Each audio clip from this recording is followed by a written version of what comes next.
Jumpa lagi di IPO Review bersama saya, Aditya Nugroho.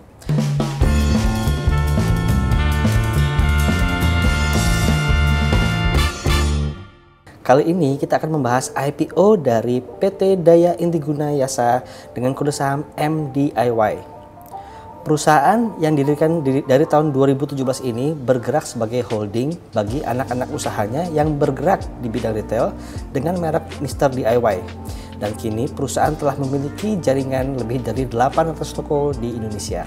Rencana IPO MDIY ini akan diawali oleh masa penawaran awal pada tanggal 25 November hingga 3 Desember, kemudian masa penawaran umum pada tanggal 13 Desember hingga 17 Desember, lalu tanggal penyerahan pada tanggal 17 Desember, dan tanggal listing perdana di bursa tanggal 19 Desember 2024. Di IPO-nya, MDIY akan menawarkan sekitar 2.519.039.400 lembar saham dengan harga penawaran di rentang 1.650 hingga 1.870 per lembar sahamnya, sehingga potensi jumlah dana yang dapat dihimpun sebesar 4,2 triliun hingga 4,7 triliun.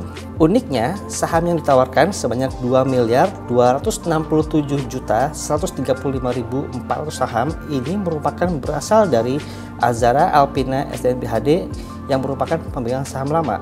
Sementara sebanyak 251.904.000 lembar merupakan saham baru yang dikeluarkan dari portfolio perseroan. Untuk penggunaan dana IPO ini, sekitar 60% akan digunakan untuk pembayaran sebagian pokok hutang kepada Bank CIMB Niaga. Kemudian 30% akan digunakan untuk alokasi kepada anak-anak usaha perseroan untuk membiayai ekspansi toko-toko barunya. Dan sekitar 10% sisanya akan digunakan untuk suntikan kepada anak usaha lainnya sebagai modal kerja operasional. Jika kita lihat dari laporan keuangan yang dimasukkan ke dalam prospektusnya, MDIY berhasil membukukan pertumbuhan pendapatan yang signifikan dalam 3 tahun terakhir ini, dan laba yang dihasilkan pun juga tampak berlipat. Dari sisi operasional, margin usaha perseroan juga cukup tebal dan mengalami peningkatan dalam 3 tahun terakhir. Alhasil, neraca MDIY cukup solid dengan porsi antara liabilitas dan ekuitas yang cukup berimbang. Dan apabila kinerja operasional akan tetap solid ke depannya, maka mampu menopang kondisi neraca ke depannya. Dari angka yang tertera pada prospektus perusahaan diperoleh EPS atau earning per share di angka Rp42,4 per saham, sehingga dengan rentang harga IPO tersebut didapat PE ratio di rentang 38,9 kali hingga 44,1 kali. Sedangkan untuk book value per share atau BVPS berada di angka 84,7, sehingga price to book value atau PBV-nya berada di rentang 19,5 hingga 22,1 kali. Angka PE dan PBV tersebut menurut saya cukup premium, terutama apabila dibandingkan dengan perusahaan retail yang sejenis. Meskipun MDIY mampu membukukan pertumbuhan yang signifikan dalam beberapa tahun terakhir, syarat Mirasid tetap harus melakukan analisa mendalam sebelum memutuskan untuk investasi. Selanjutnya, kita akan membahas IPO PT Delta Giri Wacana Tbk dengan kode saham DGWG. Perusahaan yang didirikan pada tahun 2011 ini bergerak sebagai perusahaan pedagang besar pupuk dan juga produk-produk agrokimia. Untuk rencana IPO DGWG sendiri akan diawali oleh masa penawaran awal pada tanggal 2 hingga 16 Desember 2024, kemudian diikuti oleh masa penawaran umum pada tanggal 2 hingga 8 Januari 2025, dan tanggal penjatahan pada tanggal 8 Januari 2025, kemudian diikuti oleh tanggal melantai perdana di bursa tanggal 10 Januari 2025.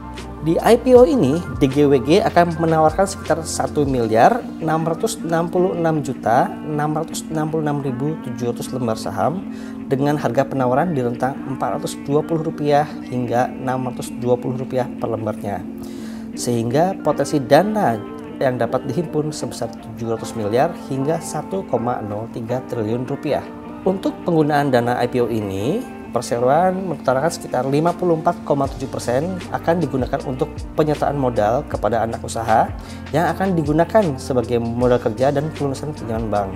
Kemudian sekitar 33,1% akan dialokasikan untuk pembelian bahan baku dan belanja modal untuk penambahan kapasitas produksi pestisida perseroan. Kemudian sekitar 8,9% akan dijadikan penyertaan modal ke salah satu anak usahanya yang akan digunakan untuk membayar hutang. Dan sisanya sekitar 3,3% akan dijadikan modal usaha kerja oleh anak usahanya. Jika kita lihat pada laporan keuangannya, DGWG ini berhasil membukukan pertumbuhan pendapatan dalam 3 tahun terakhir, meskipun pada kuartal 2 tahun ini sedikit mengalami kontraksi jika dibandingkan dengan tahun 2023. Laba perseroan tercatat cukup berfluktuatif seiring tinggi beban operasional. Dari sisi operasional, margin usaha perseroan yang relatif tipis meningkatkan risiko fluktuasi laba. Jika kita lihat pada sisi neraca, DGWG berhasil membukukan kenaikan posisi ekuitas. Meskipun demikian, porsi liabilitas yang porsinya sekitar 2 kali lebih besar dari ekuitas perlu mendapatkan perhatian dari sahabat mitra aset. Dari laporan keuangan yang terlampir pada prospektus, didapat EPS atau earning per share di angka Rp9,8 per saham, sehingga dengan rentang IPO tersebut, saham DGWG ini memiliki PE ratio di rentang 42,8 kali hingga 63,1 kali. Sementara book value per share atau BVPS berada di angka Rp113,2, sehingga PBV-nya berada di rentang 3,7 hingga 5,5 kali. Menurut kami, angka PE ratio tersebut cukup premium mengingat tipisnya margin laba perseroan. Meskipun demikian, PBV-nya masih dalam taraf yang wajar. Sahabat mitra aset tetap harus menganalisa lebih dalam lagi mengenai prospek perusahaan ke depan sehingga dapat menghasilkan keputusan investasi yang tepat. Sekian IPO review kali ini, sampai jumpa di IPO review berikutnya.